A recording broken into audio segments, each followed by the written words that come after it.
এর আগে উত্তরবঙ্গের মানুষ হাপিত্তেশ করে বসে থাকতেন যে কোথায় উত্তরবঙ্গের নাম বাজেট বইতে দেখা যাবে, বাজেট বরাদ্দের তালিকায় উত্তরবঙ্গের ন্যূনতম প্রাপ্তি এবং তারপরে তার মাত্র 30-40% খরচা হবার যে ইতিহাস, সেই ইতিহাসকে মুছে দিয়ে উত্তরবঙ্গকে যেভাবে অগ্রাধিকার দেওয়া হয়েছে, একজন জনপ্রতিনিধি হিসেবে আমি তার জন্য মাননীয় মুখ্যমন্ত্রীকে আমি আমার কৃতজ্ঞতা জানাই।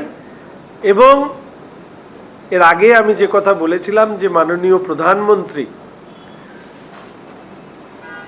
বিকশিত ভারত, বিকশিত পশ্চিমবঙ্গের শুধু কথা বলেননি, উত্তরবঙ্গের বঞ্চনা মেটানোর জন্য আমাদের কাছে একটা ইরেজার তুলে দিয়েছিলেন, যে ইরেজারে আমরা বলেছিলাম যে আমাদের নতুন সরকার এই বঞ্চনার শব্দটিকে মুছে দিয়ে বিকাশ এই শব্দটিকে লিখে দিতে সক্ষম হবে। আজকে এই বাজেট সেই দিশা নির্দেশ করেছে। সব পেয়েছির আসরে উত্তরবঙ্গের একজন মানুষ হিসাবে আমি মাননীয় মুখ্যমন্ত্রীকে ধন্যবাদ জানাচ্ছি, কৃতজ্ঞতা জানাচ্ছি। একই সাথে ধন্যবাদ কৃতজ্ঞতা জানাচ্ছি মাননীয় অর্থমন্ত্রীকে, তার পেশ করা বাজেটে উত্তরবঙ্গ যে গুরুত্ব পেয়েছে, উত্তরবঙ্গের মানুষ ভারতীয় জনতা পার্টি তার প্রতি বরাবরই সহানুভূতিশীল সমর্থন জুগিয়েছেন।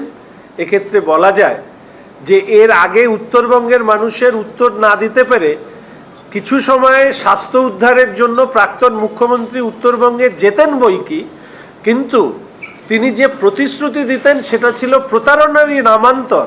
সেটা বারংবার এর আগের মুখ্যমন্ত্রী প্রমাণ করেছেন। বর্তমান মুখ্যমন্ত্রী শ্রী শুভেন্দু অধিকারী মহাশয় উত্তরবঙ্গের মানুষের জন্য যে সংকল্প গ্রহণ করেছেন, সেই সংকল্প পূরণের পথে আজকে আমাদের সম্মানীয় অর্থমন্ত্রী শ্রী স্বপন দাশগুপ্ত মহাশয়ের যে বাজেট, সেই বাজেটের প্রতি ছত্রে ছত্রে সেটা ফুটে উঠেছে। আমি অত্যন্ত আনন্দিত যে আমাদের পর্যটন দপ্তর, যে কথা বলেছি যে মাননীয় প্রধানমন্ত্রী বলেছিলেন যে পর্যটন হচ্ছে one of the hidden strength, যেটাকে বিশ্বের সামনে তুলে ধরা হবে ভারতবর্ষের সরকারের ক্ষেত্রে।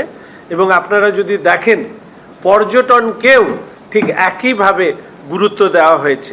সেখানে বাঙালির মননে হৃদয়ে থাকা দুর্গাপুজো থেকে শুরু করে আমাদের দার্জিলিং, যেটা ইস্টার্ন হিমালয়ের একটা অপরূপ শোভা বর্ধনকারী সংকল্পপত্রে যেখানে বলা হয়েছে যে দার্জিলিংকে গ্লোবাল ট্যুরিজমে অন্তর্ভুক্ত করা হবে। আমরা বলি হোয়েন নেচার মিটস অ্যাডভেঞ্চার, তার একটা পারফেক্ট এক্সাম্পল হচ্ছে দার্জিলিং।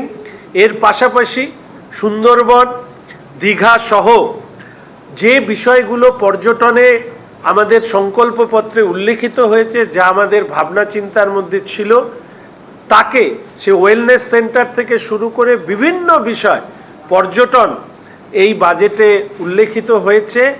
আমি মনে করি একজন প্রথম এই দপ্তরের দায়িত্ব পাওয়ার পরে সম্মানীয় অর্থমন্ত্রী যে বাজেটে যে বিষয়গুলোকে উত্থাপিত করেছেন, সংকল্পপত্রে যে দিশা দেখানো হয়েছে, সেইগুলোকে নিয়ে কাজ করবার মধ্যে দিয়ে আমাদের পশ্চিমবঙ্গের পর্যটনকে বিশ্বের পর্যটন মানচিত্রে তুলে ধরতে আমরা সক্ষম হব, এই আশা আমি রাখি।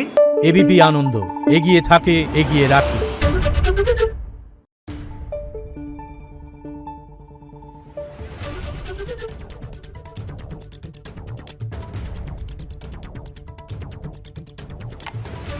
Thank you.